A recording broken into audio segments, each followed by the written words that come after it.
अंधे नगरी चौपट राजा की कहानी।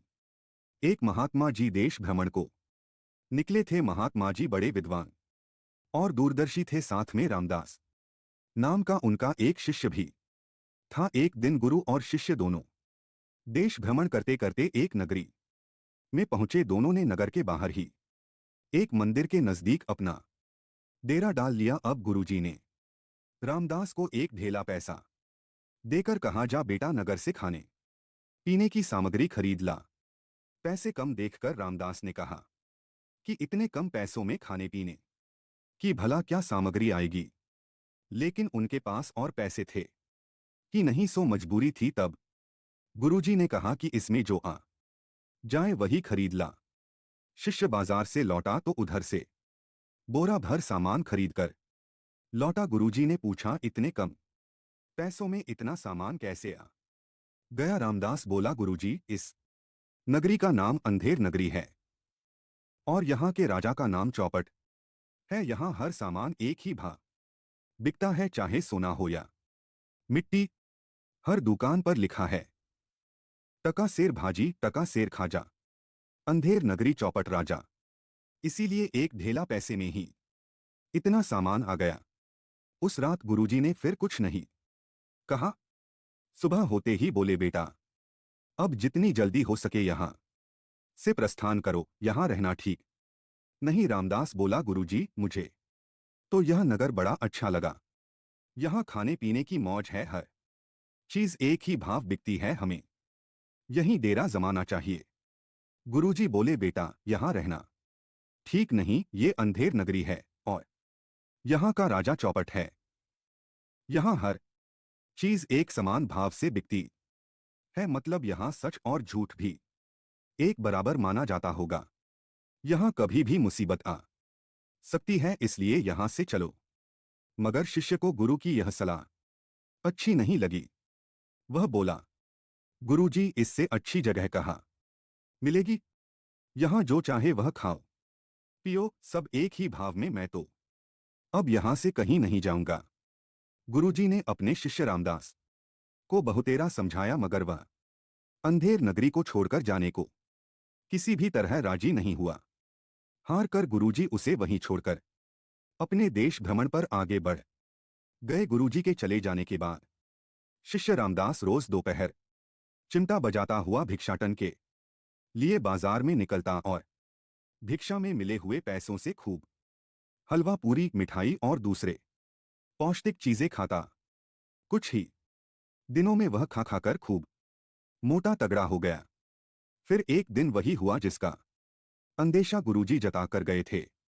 एक दिन किसी दुकान की दीवार गिर जाने से एक मजदूर दबकर मर गया। कोतवाल के पास खबर पहुंची तो वह तुरंत दुकान मालिक को पकड़कर राजा के सामने पेश करने के लिए ले आया। दुकान मालिक चौपट राजा से बोला, महाराज, इसमें मेरा कोई कसूर नहीं। दीवार तो राजमिस्त्री ने कमजोर बनाई थी। राजा ने तुरंत राजमिस्त्री को पकड़ बुलवाया। राजमिस्त्री हाथ जोड़कर बोला, अन्नदाता लगता है मजदूर ने गारे में पानी ज्यादा मिलाया था, इसीलिए दीवार कमजोर बनी। मजदूर पकड़कर लाया गया। वह बोला, महाराज, इसमें मेरा कोई कसूर नहीं। माशकी ने पानी ज्यादा डाल दिया होगा। माशकी को बुलाया गया। माशकी बोला, महाराज, इसमें मेरा कोई कसूर नहीं। जिस समय मैं गारे में पानी डाल रहा था उसी समय रामदास नाम का एक बाबा चिमटा बजाता हुआ वहां से गुजरा, जिससे मेरा ध्यान बंट गया और गारे में पानी ज्यादा हो गया। अंतत रामदास को बुलवाया गया। उस बेचारे को कोई ऐसी बात न सूझी कि जिसे कहकर अपना दोष किसी और पर डाल देता। वह अंधेर नगरी के तौर तरीकों से अच्छी तरह से वाकिफ न था। लिहाजा राजा ने कहा कि असली कसूरवार वही है और उसे सरेआम फांसी पर लटकाए जाने की सजा सुना दी। सिपाही पकड़कर जब उसे फांसी पर चढ़ाने ले चले तो वह रोने चिल्लाने लगा। अब उसे गुरुजी और उनकी कही बात याद आने लगी। हाय, मैंने गुरुजी का कहना नहीं माना। हाय गुरुजी, कहाँ हो, बचाओ बचाओ। दैवीय प्रेरणा से गुरुजी भी उस दिन रास्ता भटककर वापस अंधेर नगरी में ही आ चुके थे। उन्हें जब पता चला कि उनके शिष्य को फांसी पर चढ़ाने ले जाया जा रहा है तो बेचारे भागे भागे फांसी स्थल पर चले आए। फांसी स्थल पर राजा एक ऊंचे से मंच पर अपने मंत्री के साथ बैठा हुआ था। दूसरी ओर तमाम जनता फांसी का तमाशा देखने के लिए जुटी हुई थी। गुरुजी तुरंत दौड़कर वहां पहुंचे जहां राजा बैठा हुआ था। चिल्लाकर बोले, महाराज, इस आदमी को फांसी मत दीजिए। मैं चाहता हूं कि उसके बदले मुझे फांसी दे दी जाए। राजा ने आश्चर्य से कहा, भला क्यों? आप इसकी जगह पर क्यों मरना चाहते हैं? गुरुजी गंभीर मुद्रा बनाकर बोले, ये गूढ़ रहस्य की बात है। महाराज, आप जानकर क्या करेंगे? आप तो बस जल्दी से जल्लाद को आदेश दीजिए कि रामदास को हटाए और मुझे फांसी चढ़ाए। अब तो राजा की उत्सुकता और बढ़ गई। बोला, वह गूढ़ रहस्य जल्दी से मुझे बताओ, वरना तब तक ना मैं रामदास को फांसी चढ़ने दूंगा ना तुम्हें। गुरुजी ने फिर राजा को टालमटोल करने की कोशिश की, लेकिन राजा वह गूढ़ रहस्य जानने की जिद पर अड़ गया। आखिरकार गुरुजी राजा के पास जाकर धीरे से बोले। गुरुजी बोले, महाराज, मैंने अभी अभी ज्योतिष गणना करके यह पता लगाया है कि आज इस समय की घड़ी मरने के लिए बहुत ही शुभ है। आज इस घड़ी में जो मरेगा वह सीधा स्वर्ग जाएगा। इसलिए जल्दी कीजिए, मुझे फांसी चढ़वाइए ताकि मैं सीधा स्वर्ग जा सकूं।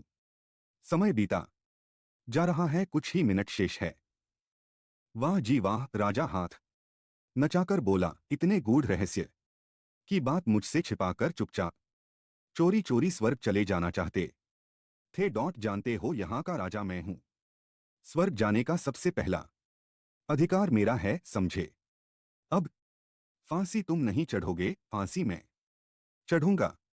इतना सुनते ही मंत्री बोला, महाराज, मैं भी आपके साथ स्वर्ग जाना चाहता हूं। मुझे भी अपने साथ फांसी पर चढ़ाने का आदेश दीजिए। ठीक है, राजा ने कहा। जल्लाद, जल्दी से एक फंदा और लगाओ, कहीं शुभ मुहूर्त बीत न जाए। आनन फानन में एक फंदा और लगाया गया।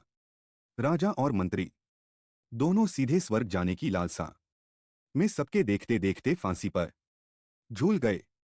उधर मौके का फायदा उठाकर गुरु और शिष्य दोनों चुपचाप उस अंधेर नगरी से खिसक लिए।